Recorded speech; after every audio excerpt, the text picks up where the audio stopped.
Thank you. It's time already. Yeah. I call this meeting of Millersville Borough Council to order as of 7:01 p.m. This meeting is being live streamed. Prior to the pledge, I believe the mayor has a few words. Thank you so much. I appreciate that. As we prepare to salute the flag and take a moment of silence, I'd like to ask that we remember a man that dedicated himself to our community that passed away this past Friday. Leo Jack Eckert was a lifelong resident of Millersville Borough, served our community with distinction for 37 years. Jack served as a patrol officer and a detective with our police department for 19 years, from 1974 to 1993. After retiring from our police department, Jack was then elected as magisterial district judge in 1994 and served in that capacity for 18 years. And Jack demonstrated a deep commitment to public service, to the community he knew and loved, and keeping his family in our thoughts and prayers tonight. Thank you. Thank you, Mr. Mayor. Now, if you would all please rise for the pledge and a moment of silence. I pledge allegiance to the flag of the United States of America and to the republic for which it stands, one nation, under God, indivisible, with liberty and justice for all.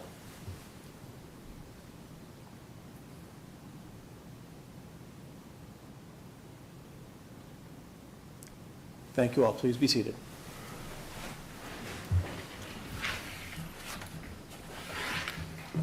Thank you once again for coming. I believe we have a short one for you this evening, folks. A couple but important items.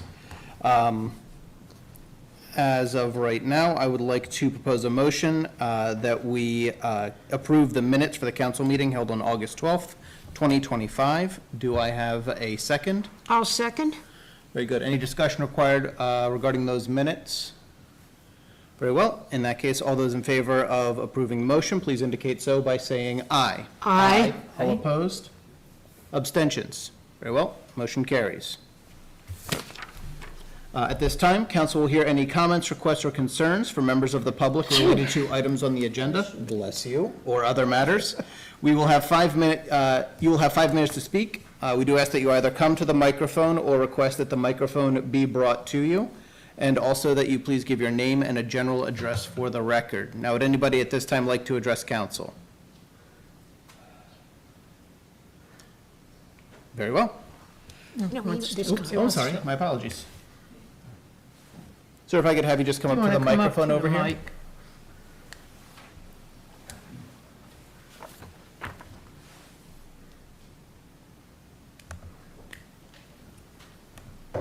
My name is Robert McLean, 206 Manor Avenue, Millersville.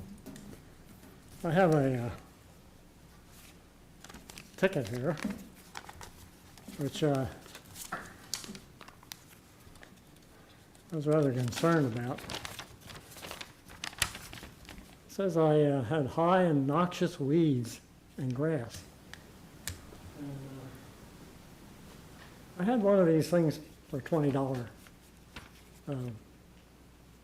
Comments for fixing up or cleaning up the front from weeds and grass. And I did that. And that was late spring somewhere. But my front yard is a forest. So I have more than just weeds. I had to trim the trees eventually and rip out ivy from out of the tree, all kinds of things. And I had a mountain of stuff that I had to get rid of. This is an ongoing project. And so I got it all cleaned up. And I got this other one recently. And this is a result of high humidity, high temperatures, 95 degrees for several weeks. Then we have all this rain, weeks on end. So I didn't get out to do much during that time. And when I eventually got back to look at it, where did I begin in the first place? So here I am with this, and not $20, $100.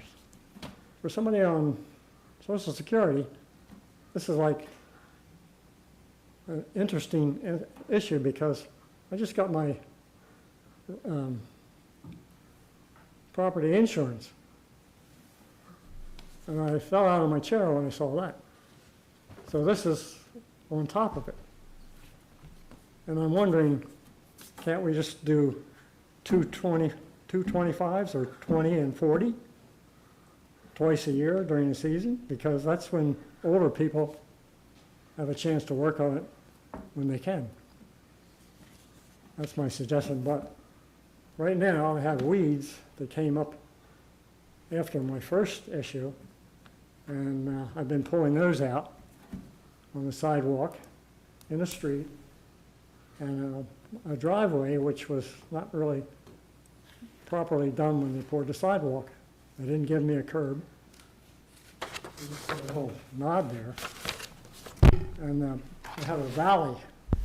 So all the residue comes down from Manor Avenue, ends up on this swale, and that's where all this stuff grows. Every year, or every couple of years, I have to clean it all out. And I do, and all comes back, and I start all over again. So it's on top of one, on top of the other. And I'd like to either have some idea on how to get rid of the swale, and maybe the street department can fix that. But otherwise, I think this $100 is a little bit outrageous, and it should be modified for older people so they can work on it. Very good. Thank you, sir. Would anyone else at this time like to address council? Very good. Then we'll move on.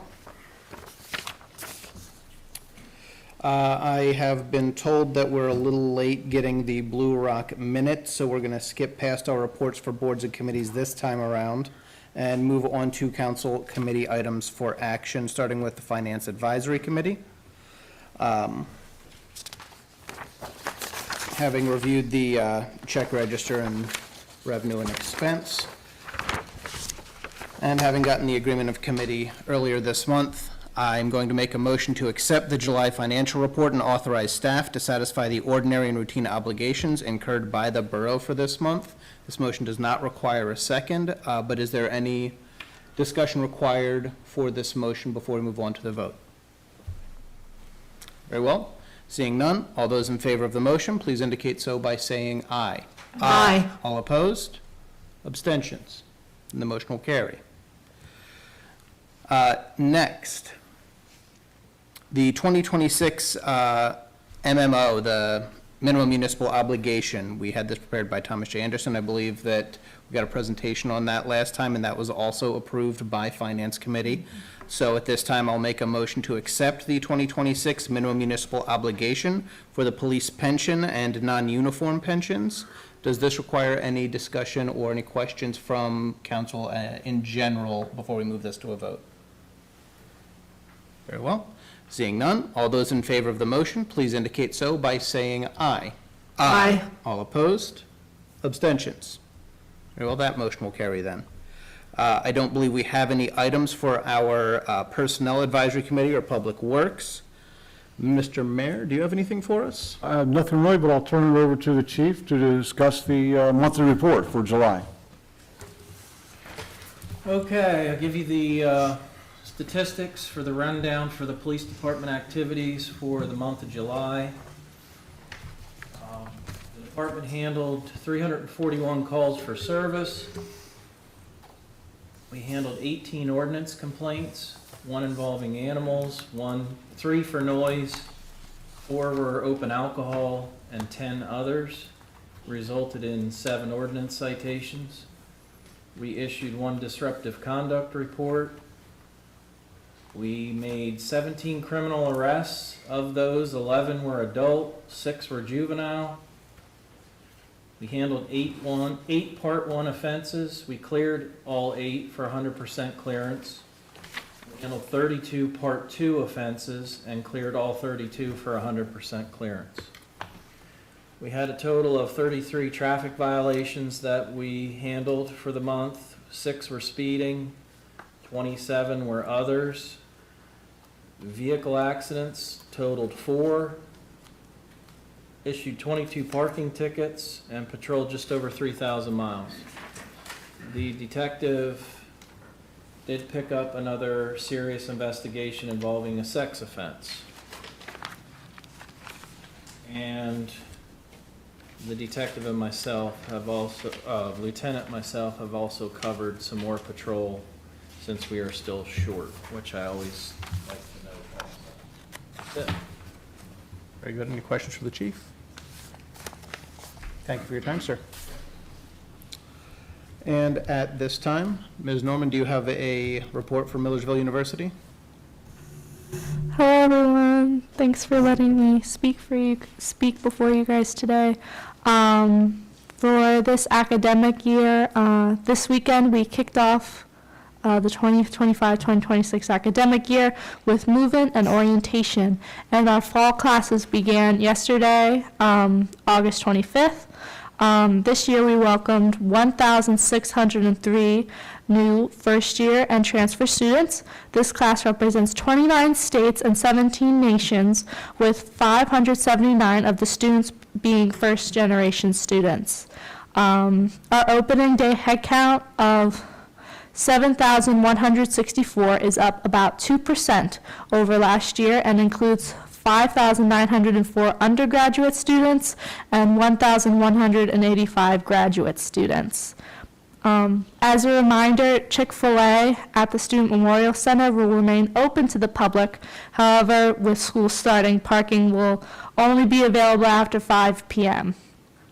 On Wednesday, September 10th of this year, Millersville will host a Community Fest, Millersville's signature event connecting the campus with local businesses, nonprofits, and community organizations. In 2024, we welcomed over 35 vendors and 600 attendees, and 2025 is shaping up to be even bigger. For more information and to register as a vendor, feel free to visit our website. Millersville University Homecoming will be on October 3rd and 4th. The Millersville Parade will be held on Saturday, October 4th. This year's theme is Magic of Music. Parade entry and volunteer sign-up is open on our website. Homecoming Makers Market will take place during our homecoming celebration in the Student Memorial Center, where dozens of vendors will offer crafts, vintage, and repurposed items, hobby, decorating supplies, and more. Feel free to check out the latest list of our vendors or register to be a vendor at our website. The Pennsylvania State Athletic Conference's Eastern Division preseason poll, released by the league's coaches, has Millersville men's soccer ranked second heading into this 2025 season. In preparation for the 2025-26 season, the Millersville University cheer team attended the University Cheerleading Association camp hosted at Temple University and returned with 3 awards, including 2 first-place trophies. The Marauder football team will kick off Thursday night opener against Frostburg State on September 4th. Feel free to purchase tickets and go support the football team. This year, the Millersville Marching Band will feature James Bond music. Come out to see their exciting performance, and the full schedule is online. Save the date for Thursday, August 28th, when we will reveal our incredible lineup of shows for the 2025-2026 season. Tickets will go on sale the same day, so make sure to grab your seats for your favorite shows. The 7th annual Peace Kids to the Rescue art show and silent auction will be held on Thursday, September 5th at the Ware Center. Proceeds will be donated to Church World Service and Arc Street Center. And feel free to visit artsmu.com for more information with our arts program. Thank you. Good. Dr. DeSantis, anything to add? No? Wonderful indeed. Very good. I don't believe we have a Penn Manor report, so we'll move on to Rebecca for our manager's report. Right. The first item for the manager's report is the discussion of the application to the Lancaster County Conservation District Low Volume Road Grant Program for the section of Creek Drive. We talked pretty extensively about this at the last meeting, but now we have the application ready to go. We have the license agreement executed with the university. Attached in your backup was the full grant application with all of the details, as well as the map that we talked about. As just a short recap, this project is to work on narrowing that bottom section of Creek Drive to enhance stormwater runoff and sediment control into the creek there, as well as considering things like safety and parking as well. So it would be a project that we're hoping to receive this grant funding for. We've worked very, very closely with the staff at the Conservation District to get all of our materials together, and they believe we're pretty strong candidates for this one. So we're very, very confident and hoping that it all works out. So we need council's approval this evening to apply for that grant officially. Very good. Would you? Yeah, I'll make a motion. Motion to apply to the Lancaster County Conservation District, not conversation, low-volume road program for the Creek Drive narrowing project. Second. We did talk about this pretty extensively last time, but has anybody thought of any new questions or concerns before we move this to a vote? Very good. In that case, all those in favor, please indicate so by saying aye. Aye. All opposed? Abstentions? Then the motion will carry. Thank you. The next item is a discussion and approval of the third amendment to the agreement for sewer service to Funk's Farm. For those who have been on council for a bit, you're probably pretty familiar with the Funk's Farm project, but just as a very brief overview, that project is in Manor Township. The project itself does not fall within the boundaries of the borough. However, back in 2012, there was an agreement with Manor Township and the developer for the borough to take the pump station that will be built, as well as to take the sewer to our sewer treatment facility. And obviously then collect the fees involved with that. This has been a project that's been going on for a very long time, and they still have not actually broken ground on anything yet. And we were made aware of probably about 2 months ago at this point that there was a change in ownership, that the original developer, HHF, were selling Lot 2, which is the residential portion of this project, to a new developer who's going to develop just the residential part. HHF is holding on to Lot 1, or Lot 2, which is the commercial part of this project, to be developed years down the line after the residential is completed. And the third lot on the project is the lot that is just for the pump station. Because of the fact that they changed ownership of one of the sections of that lot, we had to go through the really fun process of getting new documents and getting a new agreement, and we're still waiting on a few additional documents, but this is the one that needs to come to council this evening, which is approval of a third amendment to the agreement. If you remember, last year, 2024, was the second amendment to the agreement because the first one had run out of time. So we're all crossing our fingers that this continues to move forward. So we do need council's approval this evening for this third amendment to the agreement. Because of some additional legalities, I do need that motion to be read word for word. Yeah. Strap in, this is a long one. That's why you get it. Very well.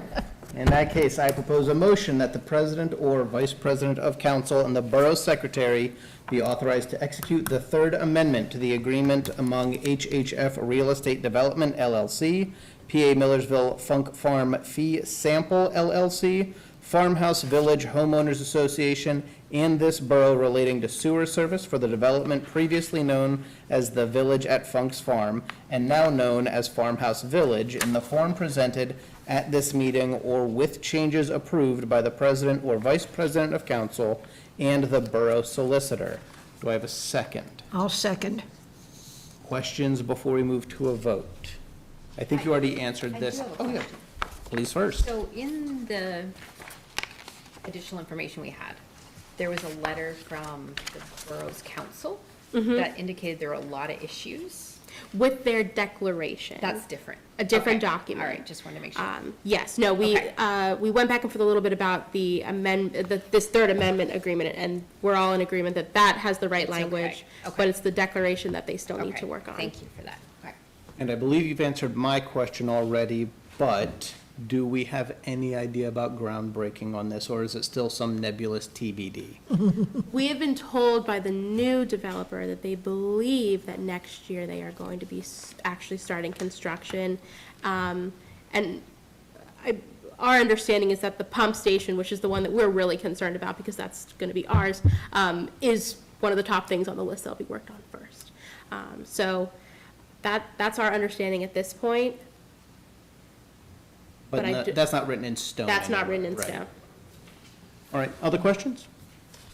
Very well, seeing none, all those in favor, please indicate so by saying aye.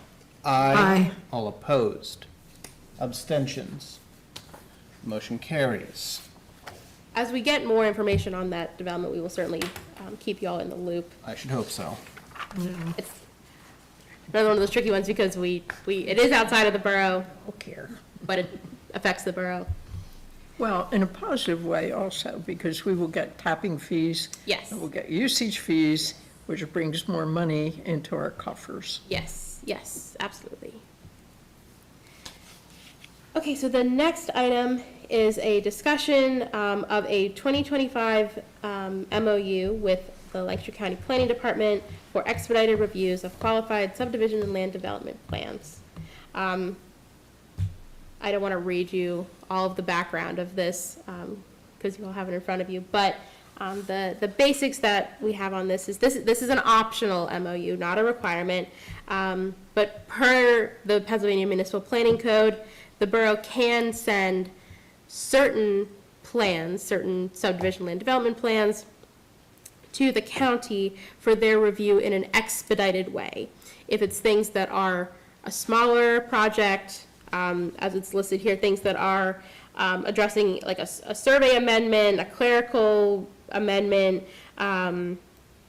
anything that's a subdivision plan that's proposing 4 or fewer lots, anything that is a total building, a land development plan of a total building area that's, equal to or less than 1,500 square feet, a lot add-on or a lot consolidation plan that creates no additional lots. So these are things that don't necessarily come to the borough very often, but when they do, they're relatively small in nature. And so the MPC allows the borough for the opportunity to have an MOU with the county that says, when we submit projects like this, it can be an expedited review of a 15-day staff review versus going through the 45 days that are required and then it going in front of their planning commission for their full review. About 75% of municipalities in the county have this MOU with the county. And they brought it back forward to all the municipalities because now that the county has implemented an e-submission portal, which is where we submit all of our documents to them, they felt it was a good time to also have an updated MOU. As far as I can see from looking at borough documents, our borough has not signed on to this MOU in the past, but we're able to sign on at any time. It is optional. The value in it is that we already do a review with our borough engineer and our zoning officer of any plans that come in. And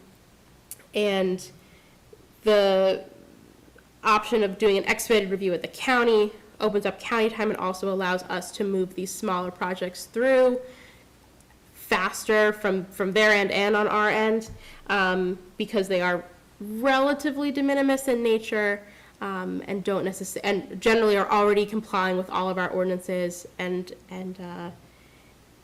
so it doesn't necessarily require the same review and the same amount of time and advertising and all of those things as our larger projects do.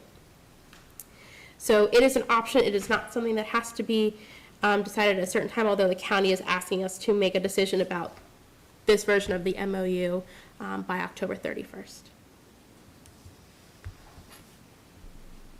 Have I answered any questions on it? As much as I know. who's going to make the determination about exactly what will fall under this? You know, because there's a couple things here that are just a little nebulous. So when the borough would receive a plan that would fall into any of those categories, when we submit it to the county, we would certify that it falls into one of those categories, and then they would know to do that type of review. And then if they saw something that looked off, they would send it back to us. But when we send it to them, we would say it falls into one of those categories. Well, And again, we rarely ever get these ones.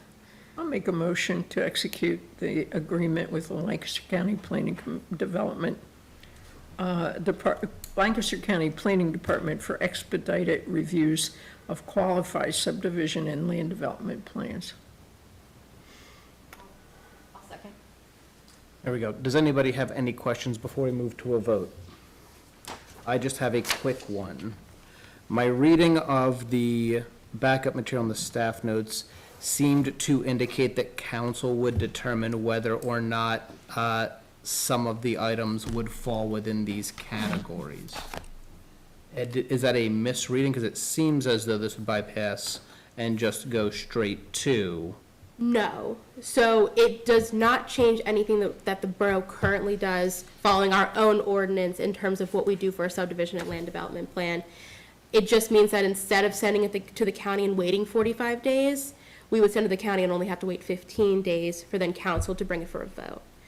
So that's the difference there, is they're doing a shorter review because we're doing our regular review, our regular process, but then we can move these things through faster. Yeah, I can think of no reason why not. Very good. In that case, all those in favor of the motion, please indicate so by saying aye. Aye. All opposed? Abstentions? Motion will carry. Thank you. Okay, so the next item on the agenda is not a super fun one to talk about, but it's one that has to be discussed. So as everybody is probably already aware, the borough every year receives liquid fuels funding from the state. That funding is through taxes when people buy gas for their vehicles. That tax is taken at the state level and then is given out to the municipalities in the form of liquid fuels funds, and that really is for the point of upkeep of our roads. We are audited every 2 years for the use of our liquid fuels funds, and this year the PA Auditor General's Office did an audit for the years 2023 and 2024. The report was shared with you in the backup, as well as a letter that we additionally received letting us know that one of the findings that we had in the report is leading to us needing to essentially reimburse ourselves. The difficult part is that you had a different borough manager at the time, a different finance officer, a different street superintendent, a different auditing firm, and we don't know exactly why this issue happened sometime between December of 2022 and February of 2023. All that we're led to understand, based on all the documentation that we have, is that when the liquid fuels money came in that year, it was not moved from the general operating fund into our Pliget account, which is where we keep our liquid fuels money. The money was not moved, and then when the paving project for that year happened, because the money from liquid fuels never left the general fund, it was paid out of general fund. And then in realizing the error, at some point, like I said, between the end of 2022 and early 23, they realized that money should have been paid out of liquid fuels. So the money was paid to reimburse liquid fuels for that error. However, because it happened from one year to another, it's a violation of the liquid fuels guidance from the state. So they see it as that there was a chunk of time that the liquid fuels money was not in the liquid fuels account to be able to accrue interest in the same way that it would if it was in the right account. And also that they see the reimbursement as incorrect.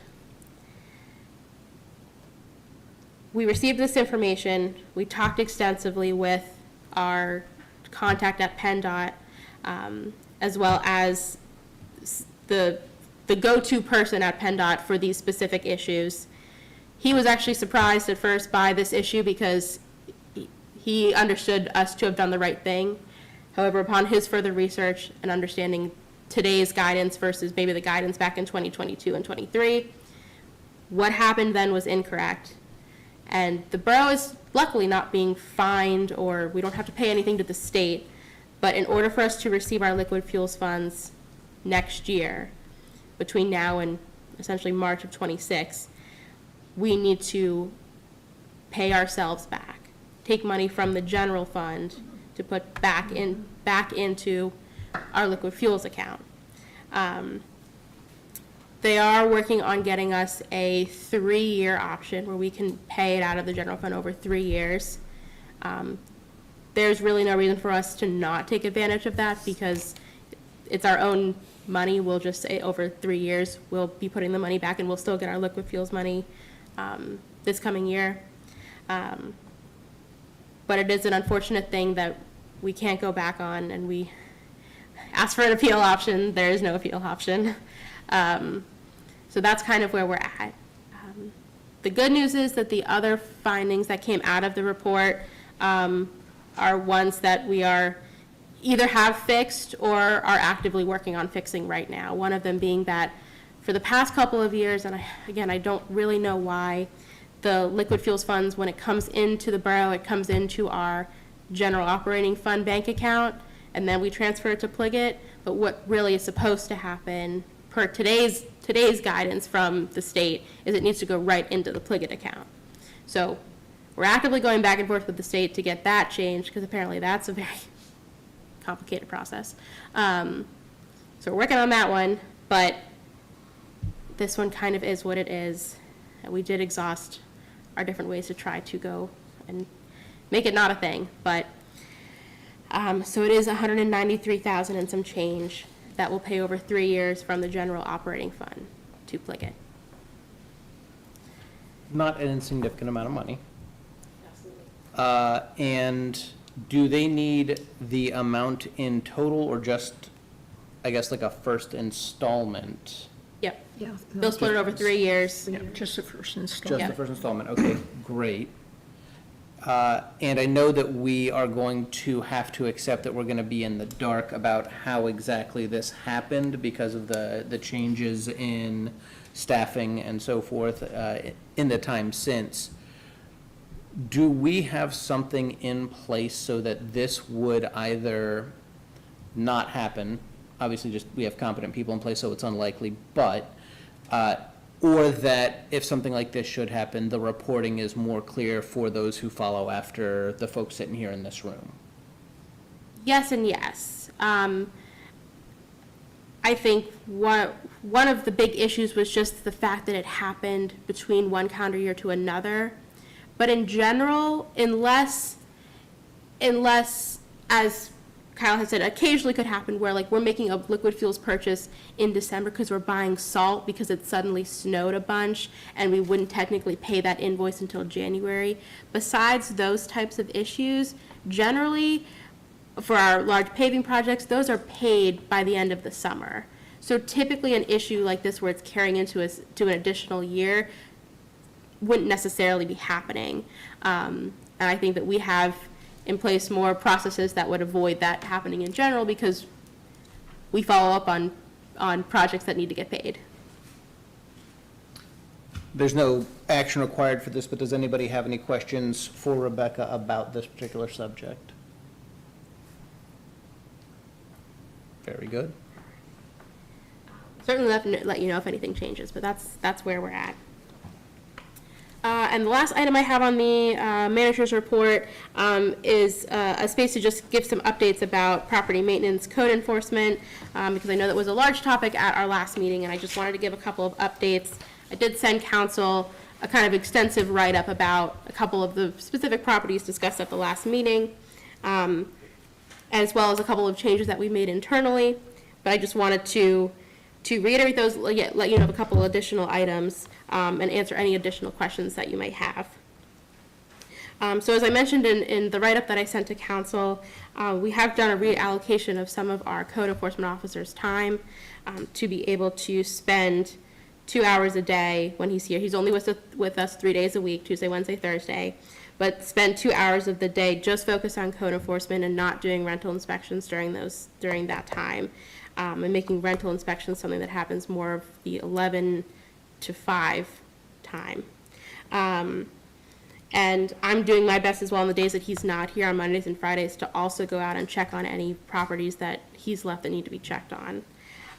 So we're trying to enhance our process, enhance our follow-up as well, and be able to more quickly identify any properties. It is still important, of course, that we do rely on complaints that come into the borough, but we're based on the discussion that was had at the last meeting and council's feeling about being more proactive, this is how we're adjusting for now.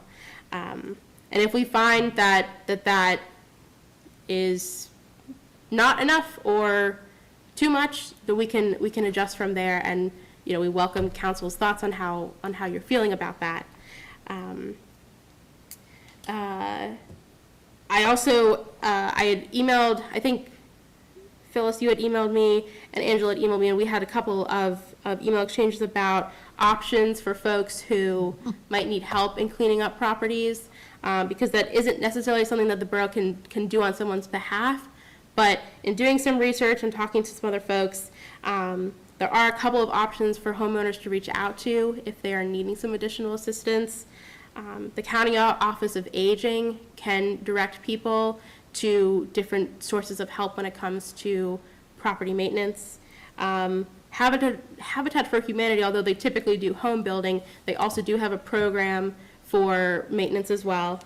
And our local Meals on Wheels also can connect people with folks who can help for more things like your typical lawn mowing type of scenarios. So there are some options. We will continue to point people towards those options if they let us know about any issues. But this is how we're going to try to continue to revamp and adjust our code enforcement program to fit what council's looking for. Any Yeah. questions about that? Well, we have seen an increase, at least in this chamber, in complaints and complaints about how complaints are handled. If we are going to see that reflected in people either coming in or emailing the borough office, I think it would be prudent if we were to include some of those resources on our website, in case any of our residents who become the target of these complaints may need to avail themselves of those resources. Absolutely. And I think perhaps you might want to give some of those to Mr. McLean. Exactly. And I have talked extensively with Rebecca concerning this after the last two meetings, about ways that we might be able to work here in the borough to get some community service to help people with some of these kind of issues. And I'm guessing we'll be discussing that at the next council meeting when we have Public Works meeting. Okay, because I think that we need to be not only proactive in our assessment of who needs to work on their properties, but I think we need to be proactive in how we can help these people.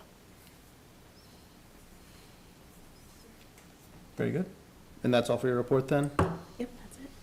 All right. Before I let all of you go, we mentioned that there has been an uptick, at least in these halls, in complaints about code enforcement and things of that nature throughout the borough.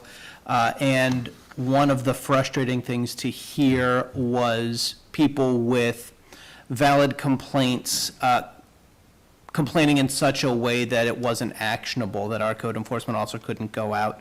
So I wanted to take a very brief moment before we move to adjourn to talk about the options that are available to the residents of the borough in the event that they should have something, they should note that something is out of I want to say out of spec because I'm a military guy, but anything that's going wrong in the borough, and how to make sure that we can efficiently follow up with that. So when it comes to complaints here at the borough, there are two main options for submitting those complaints. The preferred one is come in person, fill out a complaint form.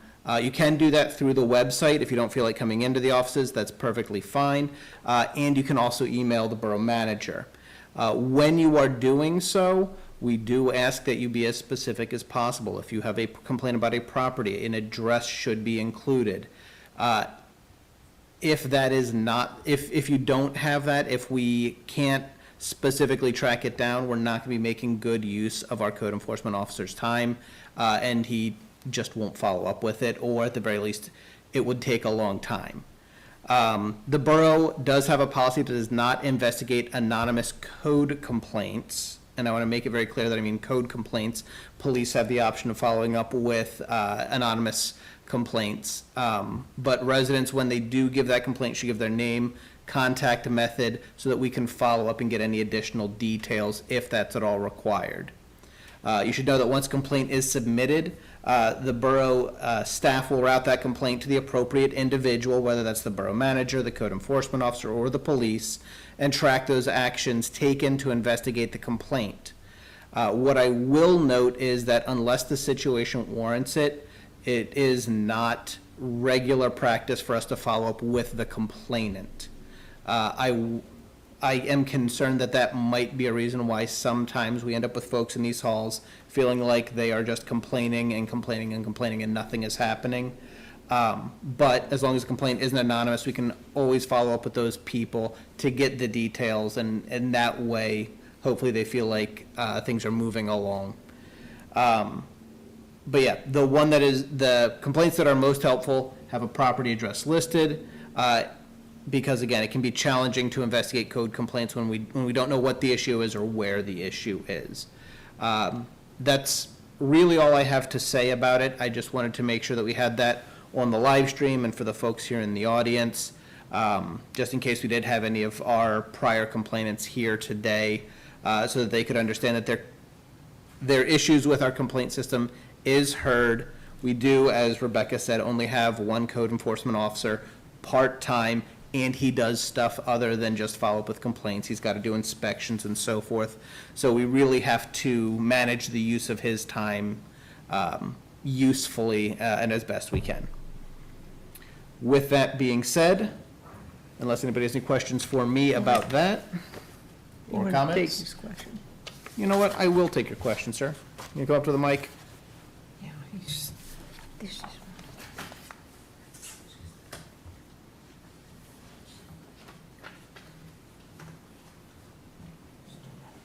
Well, it wasn't until I sat down that I realized why I was here. Partly because I wanted to give you the information about the kind of fines and the type and how to go about it, and my sidewalk issue. But really, I don't feel that I should have to pay $100. And especially this case, because everything was done, the only thing I found out there today was weeds in the sidewalk. Well, I think that that's going to be an issue between you and the borough manager and the code officer. There's nothing we can do with regard to his fine, and we would not do that anyway, because it would set a precedent, and we'd have people coming in saying, you know, reduce my fine, whatever. So I suggest, have you spoken with the code officer? I asked him about this, and he said the borough council has the final word. Well, I think you have to speak to him and to Rebecca, and they, in their judgment, if they feel that there's a different action to be taken, they could let us know. But it is really not appropriate for us to do anything tonight. Sorry. Thank you, Mr. McLean. With that, unless there is no other business, I see no need for an executive session this time around. I will. Oh. Oh, man, they're popping up. See what you did, Bob? Now you When you mentioned that you don't do anything with anonymous complaints. Anonymous code complaints, that's code correct. complaints, having been a code officer at one time in the past, and I know of situations where the code officer from some communities had no trouble revealing the person who complained. So I think that we have to guarantee to the people complaining that their name remains quiet. Excellent point, Phil, I appreciate point. that, thank you. Thank you.